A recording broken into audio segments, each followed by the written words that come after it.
Sekretariat, kami pelajar SMA Negeri 1 Lebong. Di sini kami akan mewawancarai salah satu usaha peternak ayam di daerah Sungai Grong. Sebelum itu, perkenalkan nama saya Umirta Rizky dan rekan-rekan saya. Saya Sarliana Putri, saya Rahma Jelita, dan saya Syahrani Amri.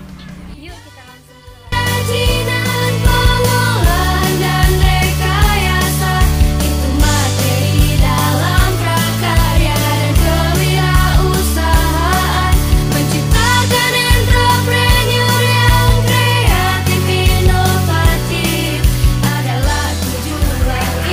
ke Salam.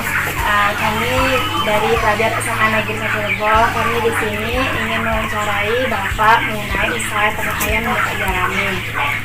Sebelumnya, perkenalkan nama saya Umirta Rizky dan teman-teman saya. Saya Sarliana Putri.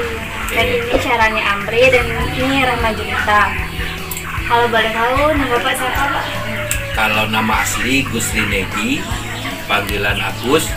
Nah, dijuluki orang Agus Mono. Karena kenapa orang ngomong Agus Mono? Karena bapak pertama kali yang memperkenalkan ayam putih di Lebong tahun 95. Oh, udah lama. Mungkin belum lahir kan? Belum. Masih lama ya? Iya. Tahun 95 bapak mulai membuka usaha tentang ternak ayam putih. Ayam broiler. Jadi Bapak ini mulai wawancaranya sejak tahun 1990. Iya, usaha itu dirintis semenjak tahun 1995. 95. Perkenalkannya 190. Enggak. Tahun 1995 itu perkenalannya. Karena orang Lebong waktu itu belum tahu dengan ayam broiler itu. Masih menggunakan ayam kampung, itik, dan segala macam. Ternak kampung. Bapak mulai mencoba untuk memperkenalkan ayam putih. Kak, bawa dulu 100 ekor, dikenalkan sama masyarakat. Orang lihat cara ternaknya, saya perkenalkan.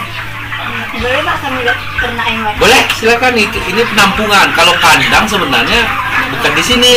Kandang itu di Gunung Alam ada, besar kandangnya di sana. Kandangnya jauh di sini. Kalau ini adalah tempat penampungan ayam yang siap panen, ditampung di sini. Nanti habis di sini diantar ke pasar. Ya, bukan ini ternak, bukan. Ini ayam sudah besar. Nah, kalau yang ternak dari DOC namanya. Ayam kecil diternakkan jadi besar sampai konsumsi. Nah, ini.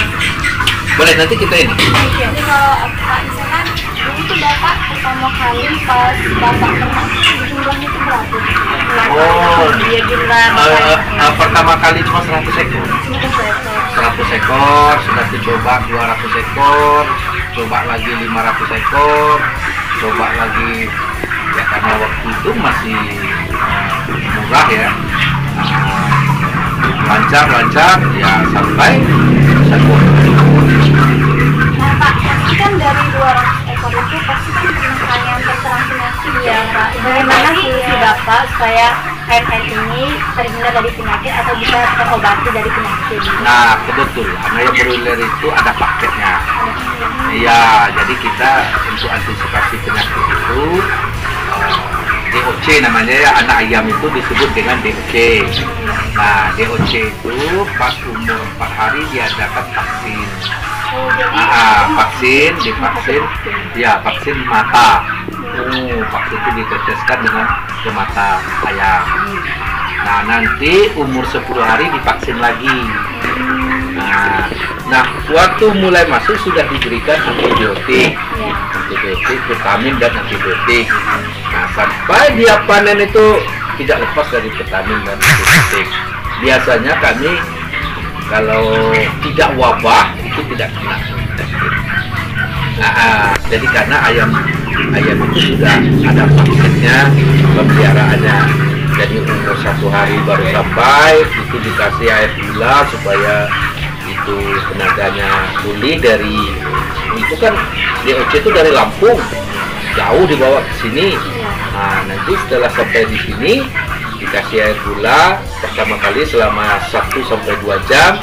Setelah itu dikasih antibiotik atau vitamin. Nah, umur 4 hari diadakan vaksin. sini. Nah, Jadi harus rutin. itu harus rutin, sudah ada ininya. Jadi kalau nggak rutin itu Pak, apa ada akibatnya? Iya, itu Apa? serang penyakit. Nah, ya kita itu kan sebenarnya tidak tahu penyakit itu kapan Iya. sampainya, tapi itu harus dilakukan supaya ayam itu tidak diserang oleh penyakit. Penyakit ayam yang paling berbahaya itu dulu namanya flu burung. Ini tidak ada itu. Sudah itu tetelo. Tetelo itu kalau virus ya, kalau kena ya langsung mati ayam itu. Kalau kacau orang kejang itu kujang namanya. Nah, penyakit kujangnya. Tapi kan kita pemeliharaan ayam itu jauh dari pemukiman masyarakat, di kebun, jadi tidak ada ayam kampung, itu kampung atau ini jauh dari pemukiman. Jadi ayam kita itu tidak ada kontak dengan siapapun. Jadi nggak ada efek-efek dari tetangga. Tidak ada, karena kandangnya jauh dari orang. Iya. Kandang-kandang saya ada di atas. Waktu Bapak pertama kali ternak ayam, berapa biaya ke modal Bapak ini dikeluarkan saat Bapak mulai usaha peternakan ayam? Wah, itu waktu itu murah ya, karena itu, tapi itu kan tahun 95 itu sampai 96 itu umpan itu satu sak baru 38.000, DOC-nya itu baru berapa ya, 50.000 apa ya, 100.000 saya lupa, kecil. Jadi kalau kita udah ternak itu paling 200.000 sampai 300.000 dalam 100 ekor, karena ayam itu satu botnya ini.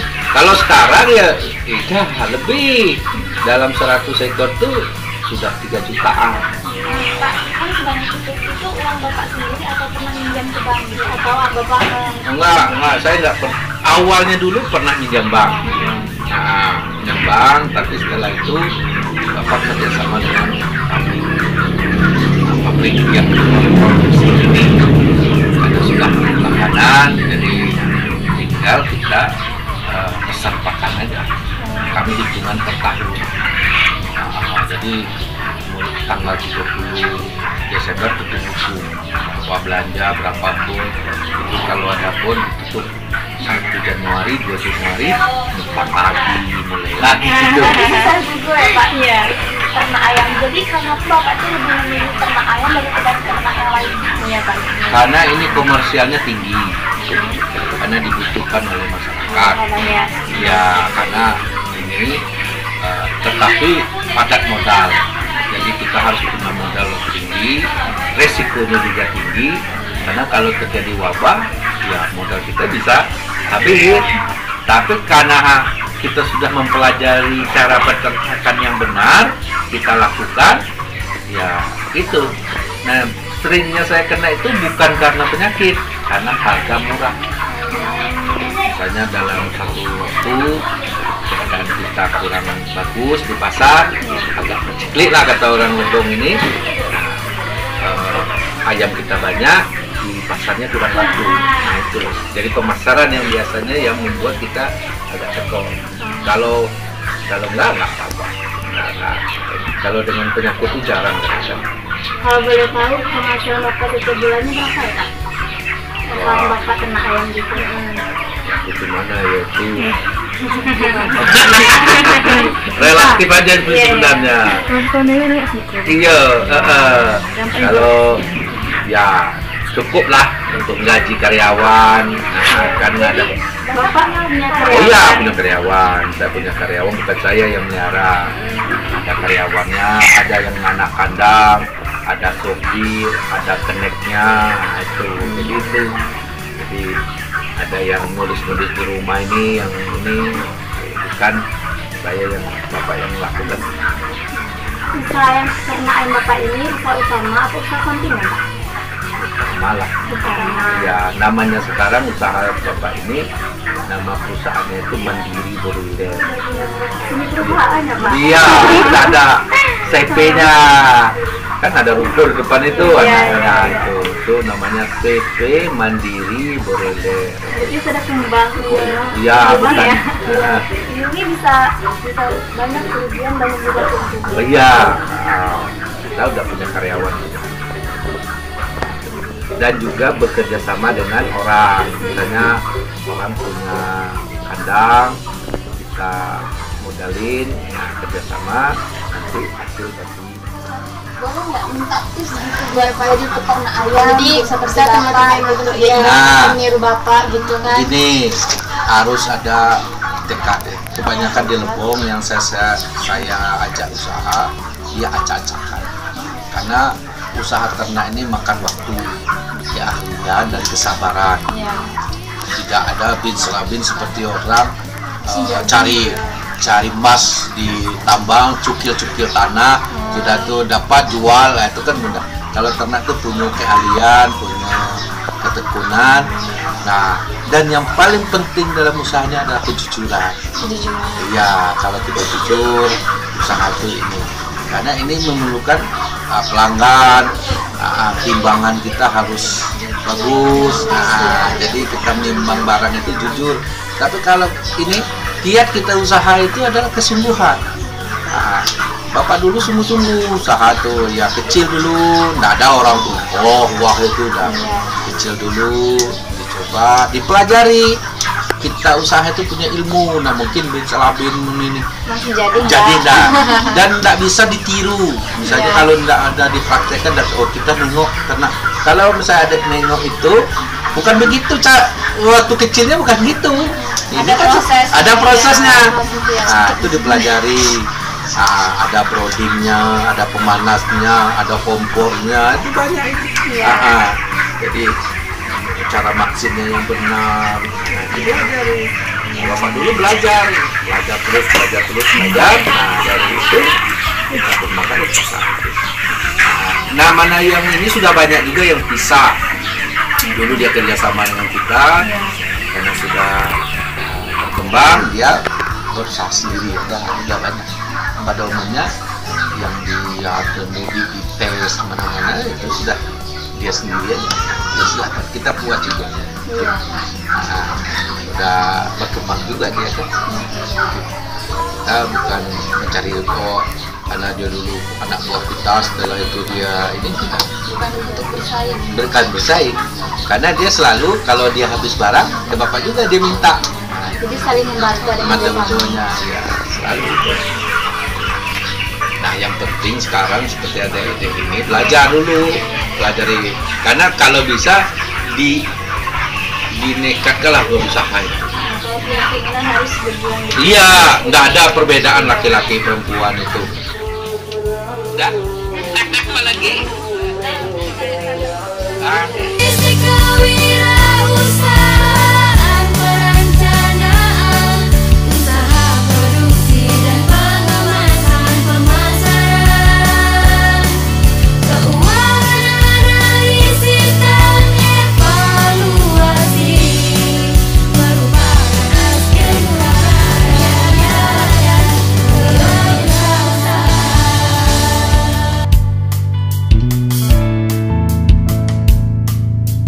Pengolahannya itu mengubah benda mentah menjadi produk jadi yang memiliki nilai tambah, memakai pendekatan pemecahan untuk membuat produk yang bermanfaat, dinamakan rekayasa.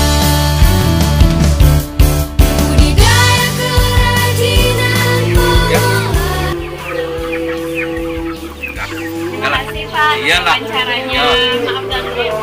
Ya, sama-sama ya. Jadi bisa mendapat pengalaman juga dengan wawancara usaha-usaha yang dilakukan. Jadi motivasi kami dan teman-teman